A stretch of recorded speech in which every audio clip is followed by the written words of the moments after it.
Well, it's 10 minutes past the hour and I'm really excited about our next guest. And I did mention at the very beginning of the programme that Zen Gardner of zengardner.com, do check it out if you've not checked it out before. Great old friend of mine. And he's one of a handful of people, reliable people who are always saying to me, Richie, have you heard of this lady or this gentleman? You should get him or her on. And that's the case with our next guest. And I'm very, very glad that Zen introduced me to her.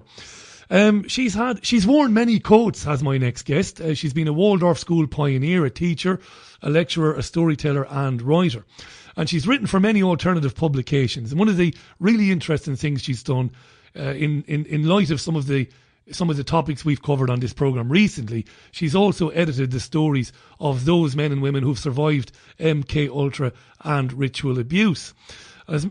Alongside the many books that she's written and the many ghost-written books she's written, she published a book in 2014 called Chemtrails, HAARP and the Full Spectrum Dominance of Planet Earth. And we're going to talk about that largely in this particular conversation. That's Chemtrails, HAARP and the Full Spectrum Dominance of Planet Earth. I will tweet out where you can find that book so you can pick up a copy of it. But she's also working on things now and she's got new books in the works and we will talk about those. But we're really interested in chemtrails, HAARP and weather warfare. Let's welcome to the programme Elana Freeland. Elana, welcome to the show. How are you? And she's not there, I don't think. I think she's disappeared on me, have you?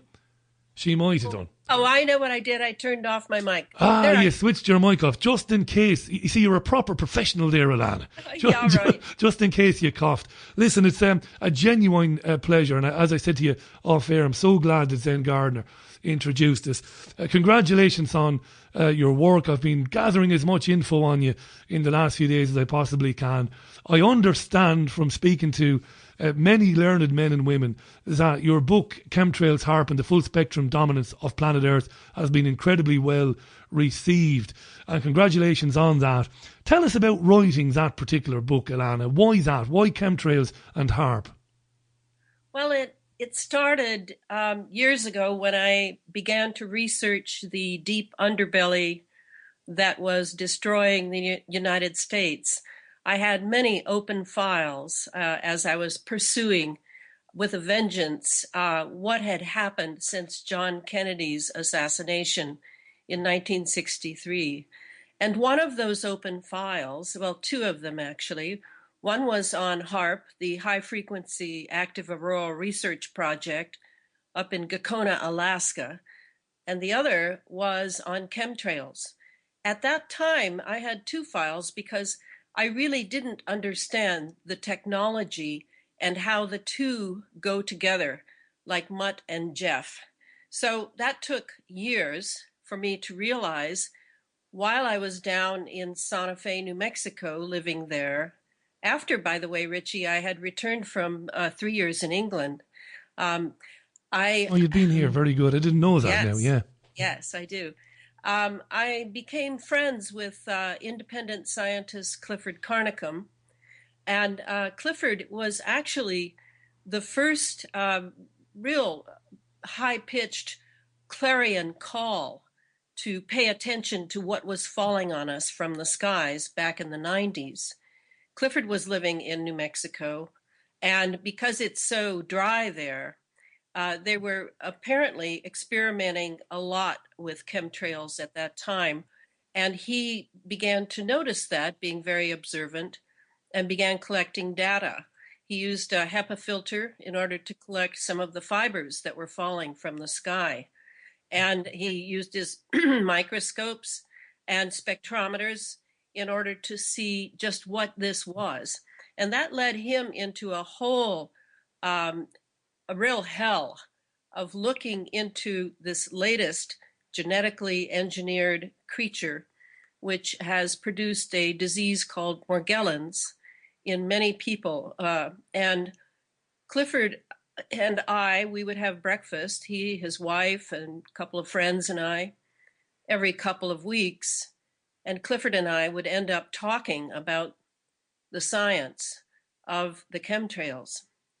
So when I returned to the Northwest, the Pacific Northwest from Santa Fe, I was asked by a publisher for whom I had done some work while living in England, if I thought I could write a book on chemtrails.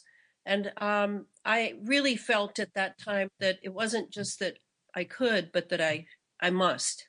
I really had to catch up the information that had come out. Clifford's work, you can find it on the net at carnicominstitute.org. He has over 100 scientific papers there on his studies of the chemtrails and what they were dropping on us and what the frequencies, the radio frequencies, were doing to our biological bodies. And so I started the book I think I began researching in 2012. And by 2014, the book came out and has done very well. Interestingly enough, I think it has done better. Well, maybe that's not true. I was going to say better in Europe than it has here, because in America, of course, we are absolutely, totally asleep. And so I'm pleased that it's done so well. I've had many interviews, done talks, written articles, and now I have begun really the sequel to it, which is about what it's leading to. And it's almost like a detective story of the American military, and that would include NATO, but primarily it all began here. And really, I remember the day in 1996 when I was reading Nick Begich and Jean Manning's book, Angels Don't Play This Harp. That was the really first blockbuster book that came out on the topic. What did you think? Can I ask you about that? Because I've spoken with Nick a few times before, and the chemtrails issue and geoengineering in HARP, I think for all of us that are kind of aware of what's going on, Elana, that's the issue that left many of us scratching our heads, and it's the one that we found most difficult to come to terms with. And I wanted to ask you, did you have that period? Did you have that particular time period in your life where you were actually saying to yourself, Elana, can you believe you're actually talking about this sort of thing? Can you really believe that you actually now believe that there's a sinister, covert spraying program to mess with the ionosphere? Was there a time when you thought, I cannot believe that I've reached this period in my life? Well, yeah. I've had to think that lots of times, because even when Nick wrote the book, and I had gone to hear him speak a couple times in Seattle, Washington, and talked to him after, he didn't have his PhD then. I mean, he was definitely science toward, more than I. My second degree in undergraduate work was in biology, but I am not a physics a graduate. I have no PhD in physics or anything close to what one would think one should have in order to study this kind of national security technology, because you're talking plasma physics. And even plasma physics has only been around since the 1930s. I mean, they're finding, the guys that are getting the PhDs and working at NASA and NOAA, they're scratching their heads too as they go deeper and deeper into this new physics, the quantum physics that has really taken the place of Newtonian physics. So the one thing I have going for me is I love learning. I have a master's in historiography, so I'm a really good researcher. And I just feel there's hardly anything I can't really suss out if I spend the time on it. And that's, of course, what I'm doing now. I'm spending thousands of hours on these topics because I see now, Richie, that our future as human beings and as a planet dedicated to nature, we are imperiled beyond belief by this technology. You have a wonderful ability to communicate it too. I've been listening to interviews you did elsewhere to get a kind of a handle on who you are and what you've done. And you've got this terrific ability to remember that not everybody you're talking to, and I would include myself, by the way, in that group, you know, understands technical terms and understands scientific terminology. It's to your credit that you really are terrific at communicating it to people. Here's the question for you now. I don't think you've been asked this before. Given Mr. X or Mrs. Y, who've never heard of HAARP or the ionosphere or spraying from planes or barium or strontium, they've never heard this before, how would Elana Freeland, the academic, how would you explain to them in a paragraph or two the cliff notes, shall we say, of what's really going on? How would you explain all of that to people? I would begin by saying, and absolutely, I could stress this over and over, which of course I do. We are not breathing the same air that we were breathing even 20 or 30 years ago. And this air that we're breathing, this lower atmosphere of ours, is impacted by what has been done and is being done daily to the upper atmosphere. In a way, it's I always think of people here where I live in the quite cool Northwest, where it's moist. There's been lots of rain and overcast, lots of cloud activity. But in the summer, now the summers are exceedingly hot here. And I hear people saying over and over, it's like we're living in a microwave oven. And I want to go up to them and say, you don't know how true what you just said is, because that's exactly what's going on. We are living in an atmosphere that has been primed to be battery ready.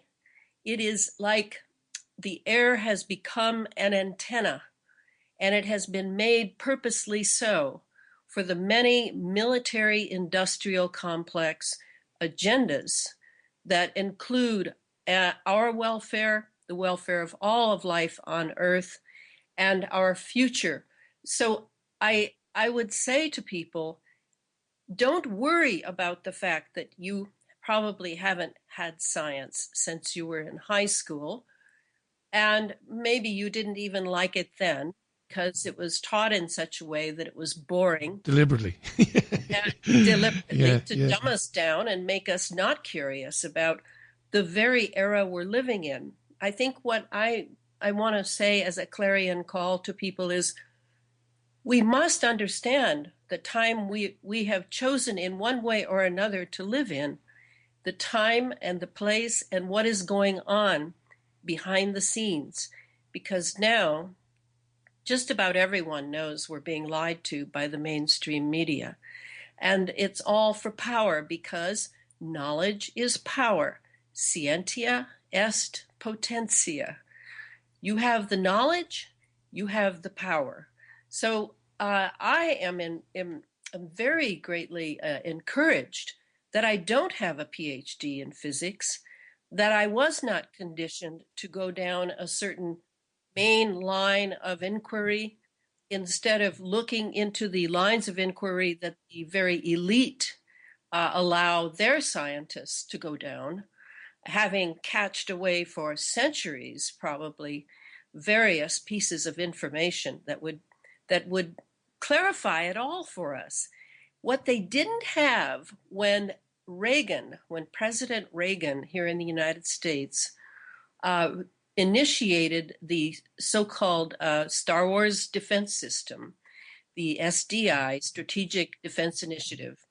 What they didn't have then, and that's why they tabled it, is they did not have a battery-ready atmosphere through which to be able to really create a huge smart grid, a grid in which all of us are wired. And how do they wire us to it? They have the chemtrails, and the chemtrails drop tiny, tiny nanoparticulates of conductive metals, highly conductive, meaning they can be contacted remotely from great distances by radio frequency, microwave. And this is how they have wired us. We've breathed it in. It's in our bodies. it's very hard to keep getting it out as it's being dumped on us every day by these jet trails. And now they have us wired to our wireless atmosphere. Now, can we speak to the skeptics for a second? Because I'm buying all of this because I've been, like you, not in any way in the depths that you've begun to look into this, but I've been looking into this for a few years, and I'm buying what you're saying. The skeptics might say, let's acknowledge them. They do exist. They would say, right, Elana is very smart. She's very clever. But wouldn't there be some whistleblower medical doctors who would see this stuff turning up in people's bodies through surgical procedures or something? Wouldn't they say, holy cow, what's going on? What's inside the bodies of these people? How do we address that question? Well, I'm sure you already know the answer. Many of these scientists who've worked on these projects, I don't know if you remember back in the 90s, and the early 2000s, how many microbiologists died strange deaths, very strange deaths. I mean, I think we're talking 2 to 3 dozen of them from around the world. And it sort of slipped back into the memory hole so that people don't remember. Now we do have whistleblowers who attempt to come forward.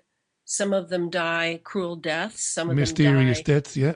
Yes, like quick-acting cancer, a heart attack, a brain aneurysm, whatever it is. And the rest of the scientists are all basically controlled by fears for their careers and fears for their families' lives. They've all signed on the dotted line because most of them are operating. They only get to do research if they have military grant monies. There is no money anywhere else. That's the way it is here in America. All the universities are working for the military now. Brilliant because answer. You can't get money. And if you're not getting it straight from the government military, you're getting it from military contractors like Lockheed Martin, Boeing, L3, Raytheon. I mean, there is no money for scientific research that does not have a military price tag on it. And that in itself is probably chilling to many of the scientists who would like to come forward, who attempt to quit. And some of them are able to quit very nicely, but are told never, ever talk about this, that, and the other. I really feel for them. And that's why, again, we the people are on our own here. And we can't wait for the experts to come and say, what Elana Freeland is saying is true, yes. No, we just have to keep correcting and self-correcting each other. That's how we're going to do it. This is all national security, and it has tremendous agendas attached to it for our future. Brilliant. That's how it is. Brilliant to have the terrific Elana Freeland on the programme. It's 28 minutes past the hour. We've got Elana for about another 25 minutes.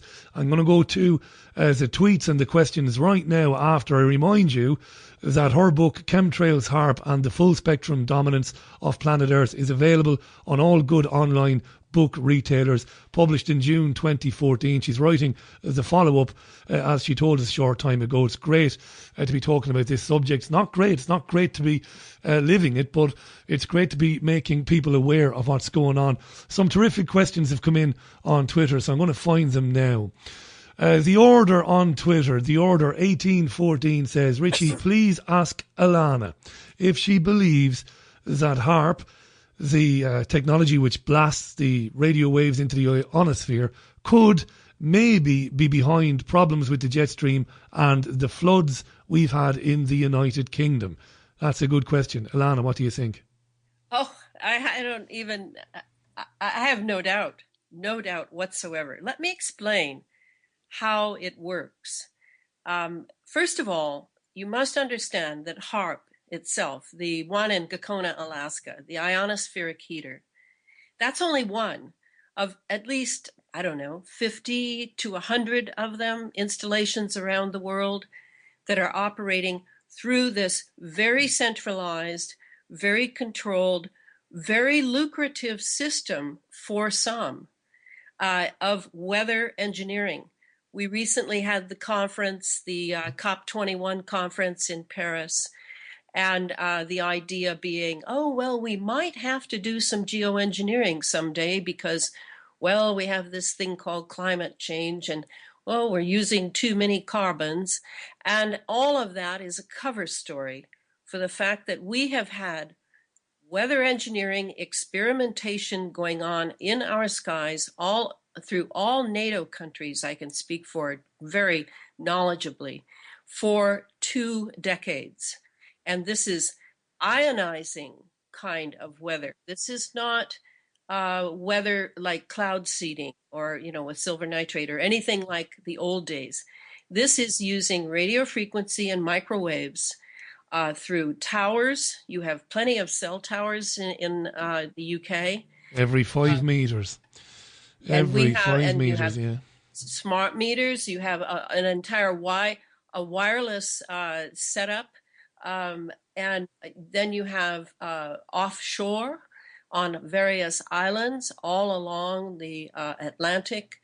Many of these installations, radar installations, radio observatories, ionospheric heaters. You even have, we have 12, I believe was the last count, what is called an SBX, which is just like a HARP installation on an oil rig that can be towed anywhere that there's an ocean or a sea. So this system is very set up on the Earth and is really, to me, the apotheosis of the old Star Wars defense system that Reagan and George H.W. Bush initiated. So your weather that you're having now, let me just give you an idea of how it might be happening. Start in the South Pacific, in what my friend, the HARP man, Billy Hayes, calls the Pineapple Express.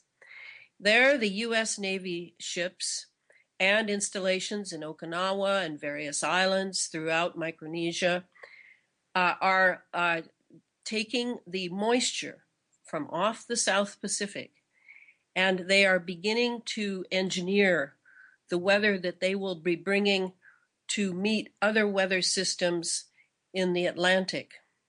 They will use chemtrails. They'll lay the chemtrails. They'll use ship trails. They'll have various abilities, machines that have the ability to produce moisture if there's not enough moisture for their agendas of the day. And they will move this weather system all the way up to the California coast. Now, you may know or not know that our California has been in drought, severe drought, for 4 years now. Yeah. And what they'll do is they'll bring this wall of moisture, that sort of shepherding it with radio frequency all the way to the edge of California and Mexico, Baja. And now they'll lay with laser, they'll lay a trough north-south along the coast, and through that trough they'll shoot more radio frequency in order to suck any moisture left on the coast, suck it in, and take that moisture that they've just brought from the South Pacific and head it straight north and bypass California entirely. They'll tuck it over Oregon State and Washington State as they go up to Canada over Vancouver Island, where a hump of the jet stream has been parked, and they'll tether that moisture to the jet stream as the jet stream then moves naturally east. And that jet stream will tuck down and do a sort of curve down in the southwest of the United States. But meanwhile, they maybe will allow a little moisture there. I mean, one year, Arizona got a huge storm, very rare. Or they'll just take it east. Maybe they want a tornado in Texas, so they'll turn the low pressure zone into a high pressure, and they'll spin it out with radio frequency from NextRad towers that we have all over the United States. And then they'll continue it east, maybe another tornado in Oklahoma. Maybe they want to take it down south and meet another system that they're shepherding along the Gulf Coast to create a hurricane. They can take that weather system all the way northeast and flood New York the way they have done. And then they can take that weather system, meet another, create another high pressure zone in the middle of the Atlantic with radio frequency and hit you hard. So that's one of the ways. Can I just jump in there, Elana? Can I ask you this? Because I completely get this. Because of reading people like you and Begich and David and others. And I believe that one of the reasons, and I think it's multifaceted, and we've got loads of listener questions. I'm going to try and get through one or two more. We've got you for about another 20 minutes. One of the main reasons at the moment, because things change, of course, is that they're using the drought in California, the extremely rare wet weather over here, and as you said, in the northeast and in the south, is they sell their climate change nonsense by doing that, don't they? That's one of the big reasons. That's one of the things. But it's multifaceted. Yes, but it's important. You're absolutely right. If this weren't a moneymaker, how many fat cats would have invested in it? And the investments in this are extraordinary because they're making a mint off of a new type of Wall Street, London exchange way of making money, and that's the derivative. They're making piles of money on weather derivatives because they're involved in insider trading with insider knowledge of when these weather systems will strike and where. This is the very core of disaster capitalism, Richie. This is what we're moving into. It's not a commodity-based capitalism anymore.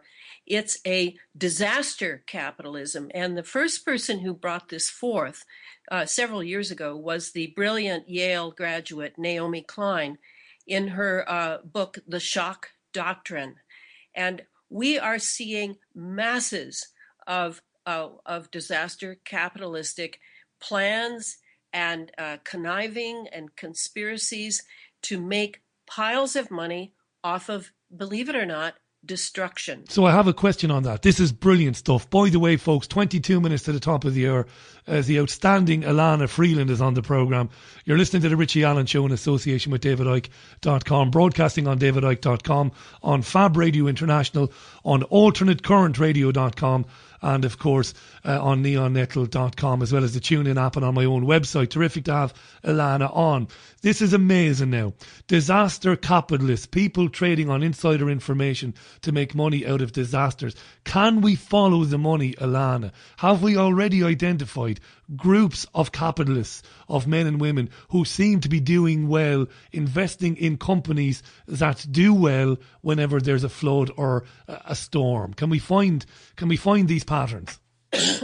Well, you've got the weather derivatives crowd. They're hedge bettors, and the neat thing for them about derivatives is even if they lose and the event never happens, they'll still win. They'll still be given what they bet.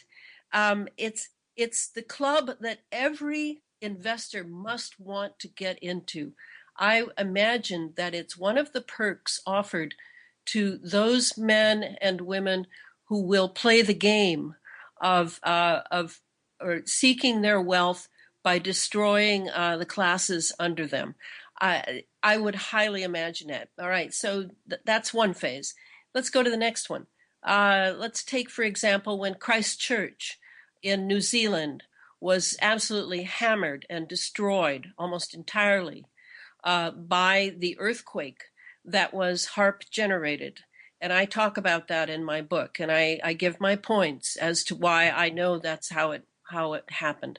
As soon as that, the irony of it was that 2 hours before the earthquake struck, an entire contingency of American and British and Australian politicians and various military personnel were in Christchurch having some sort of conference. Wow.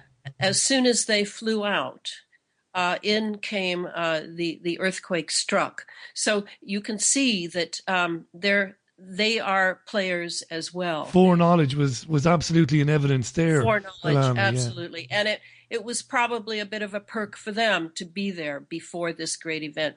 All right. Can I just ask you this now? I hate to interrupt you, but you know the way these things go. Time flies by. And the listeners, when you were gone, the listeners will say, Elana was brilliant, Richie, but you didn't ask my question. Can you address this question? It's come in from Colin on the Costa del Sol in Spain and Colin in Dublin. Both of them loving this because they buy into it. But they've struggled, as I've struggled, explaining to people in the past these horrible chemtrails, these things that cause Morgellons disease and do so much damage and cause all the abiotic stress in the soil and everything. The question of how those who are carrying out this agenda, they would be affected by ingesting this stuff as well. How are they avoiding it, do we know? Or are they not? No. I think, again, it's an insider deal. Because this is the cutting edge technology of disaster capitalism. Just as with AIDS, when you follow the AIDS story and begin to see how it was purposely generated and to use as an attack instrument, a biological weapon, you see that they had the antidote. They had the antidote all along for themselves. And I think I read, because it's not a big news item now, it's completely absent in the United States. I read a year or so ago that they thought they were discovering the antidote for AIDS.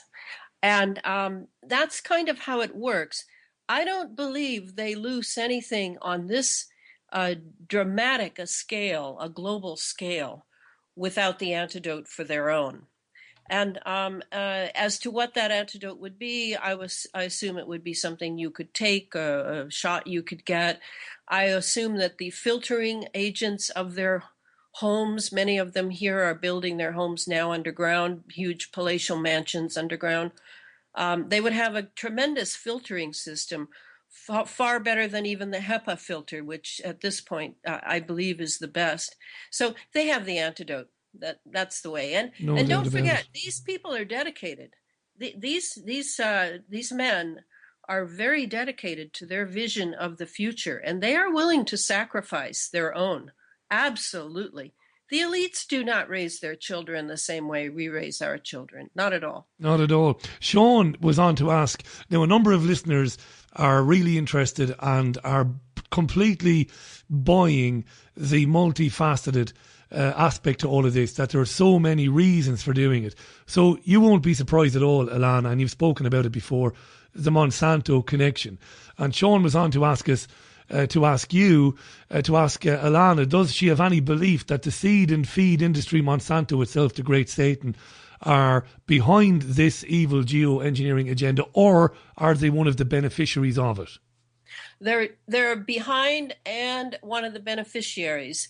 And absolutely, and it may be true, I cannot prove it at this point by research, but it may be true that the GMOs, besides being aluminum resistant, which shows that they already knew that we were going to be doused with aluminum by these chemtrails, they may actually be a delivery system in themselves. So you eat GMOs, you are eating much the same as we are breathing in from up top. Brilliant. I do think that. Yeah, listen, that's something, I'm glad you said that. I've done a lot on the programme about abiotic stress in the soil and Monsanto having the ready-made resistant seed to the abiotic stress. Thanks for saying that. 15 minutes to the top of the hour. Elana Freeland is on. Elana, just before we get into one or two more things, before we do end up running out of time, I'm being bombarded by listeners asking, where can we find Elana online? So this is plug time. Where can people find you on the internet? Well, I actually have an undeveloped blog site. I've had absolutely no time to develop it because I have turned to Facebook. I never was a Facebook person before my book came out, but after I was on Coast to Coast and received, I think it was 300 of this, that, and the other, I went on to Facebook and I have developed, I have an open site under Elana Freeland, and then I have a closed group that you can request membership in. And what I'll do is I'll go to your site and see what your social consciousness is. And then I'll decide if I'll let you in. Right now I have over 2,000 members, which is a lot. And that is a place where you can learn about the technology. I spend several hours a day overseeing that site, and it's really very educative. And I have some really good people there who are doing deep research on their own. I've met some amazing people, Richie, in this who know that we can't wait for the experts, and we are just digging in. It's just been so thrilling to see so many people. And I do feel that Facebook is the old, the center of the town that you used to go to and have a chess game and talk and be together. That now I feel that Facebook, as imperfect as it is, and it's a surveillance instrument beyond belief, is the town square. And so I do put a lot of time into that. I was just about to tweet out your personal Facebook page address where people could send you friend requests, but I won't do that. You're telling me not to do that, basically. You'd rather the group information went out there. Well, I can do that later on and tomorrow anyway, because, I'm being inundated with people. What I do want to say to people is Elana's book, which I've already mentioned the title of it. I'm going to mention it again, and it's available. I'll be honest, I might as well say Amazon.com, but it's available on other online retailers as well. It's Chemtrails, HAARP, and the Full Spectrum Dominance of Planet Earth, published in June 2014. It's been incredibly well received and very well reviewed by people, the likes of Max Bliss and others, who've been studying this particular topic for a number of years. And I'm delighted that Zen Gardner got in touch, Elana, to say, get in touch with you. I really depend on that, because while the programme has been an enormous success in 18 months, it is produced by me and me only, as well as presenting it. So I do depend on people like Zen, and particularly David Icke and others, say, you should get this lady on or that guy on. And it's a wonderful gift, that. And I'm delighted that Zen put me in touch with you. I think you're doing remarkable work. The big question, of course, is the $64 million question. What would you like our listeners to do with the information that you've presented on this programme? Right away, I want to underscore, you must take care of your immune system. There is no easy remedy to this global operation that we are undergoing. We are the guinea pigs. We are the lab rats. We are the petri dishes in which they are doing their research for a transhumanist future. We have ingested not just heavy metals. We have breathed in sensors, microsensors, that they have loosed into the environment in the trillions, via air, via water, via I don't know how many ways they have. Vaccinations are definitely a delivery system now of the microsensors and the microprocessors. Microprocessor simply means tiny computers that can pick up information from the sensors and broadcast remotely to various pickup points. I mean, they have got this sealed, signed, and delivered, and we are going to have to find ways to eat and live that will serve and support a strong immune system, and in our children and our grandchildren. This is essential, and you cannot think well if your immune system is dragging you down and you are going to hospital and you are looking at a plate of pills every morning. This has to be something that we're looking at in our food. What are you buying? What are you voting for? Are you buying GMOs because you think you're going to save money? No, you will not save anything by buying GMOs. As you know, 60 some, I could have that wrong, but many nations are denying GMOs at their borders. They will not have them. And in the United States, we're all brain dead here. So we are just, everybody's eating GMOs to, quote, save money. It won't save anything to do so. Do you know what, Elana? It's interesting because they're currently forbidden or banned at the moment in the United Kingdom. That being said, I was chatting with David Icke on text message on Saturday. There was a soccer game on, and we watch soccer to wind down and take the the mickey out of one another while the soccer is on. And I went abuse one another. It's probably a better way of putting it. And I went on to a well-known pizza delivery site. Idiotically, I didn't order from them. One of the things I came across when I ordered my ingredients, and then I went into which type of crust I would like, I was warned twice that if I wanted a very thin, crispy crust, it would contain soya and another ingredient that came from genetically modified crops. And I couldn't believe this because as I understood, it's not supposed to be in the United Kingdom. And David quite rightly said to me on text message, well, you can't order another pizza with a base that doesn't have the GMOs because you cannot guarantee there's no cross-contamination within the pizza shop. And of course he was absolutely right. So I didn't order from them. And I ordered from a mom and pop organisation around the corner where they don't deal with GMO crops. I just couldn't believe it. And while we're talking, before we run out of time, Lawrence is listening to you in South Africa. And Lawrence says, Elana has got a wonderful way of communicating clearly and calmly. Congratulations to her. Currently, we're experiencing a countrywide dry period in South Africa with below average summer rainfall. And I can't help but wonder whether it's natural in South Africa or due to some kind of interference. Yes, I can assure Lawrence it is not natural.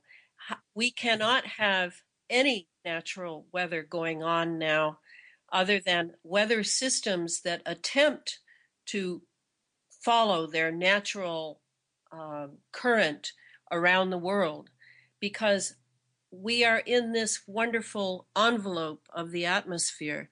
And so everything is affecting everything. It's what's known as the butterfly wing, right, with Rupert Sheldrake. I think what's going on in South Africa, it must have an economic base. It must be driving things perhaps for water rights. That's what California has just been through. It's if South Africa, if it's the area that, the breadbasket area for the nation, these are the things that you look for in order to understand what is going on. And then Richie already mentioned the enrichment of the new industry that has blossomed with this technology, the ionizing rain enhancement corporations that you pay a fortune to bring you rain. That's where I would look. Absolutely right. Can you do me a favour? I misjudged this. We need to get you back on in the very near future for the whole programme. And we'll do a full 2 hours with your permission. I think you're a bit of a Trojan, by the way. Not a Trojan in terms of, I should say a stalwart. Not a I was going to say you're a Trojan horse here. You're struggling with the old laryngitis. And you came on anyway.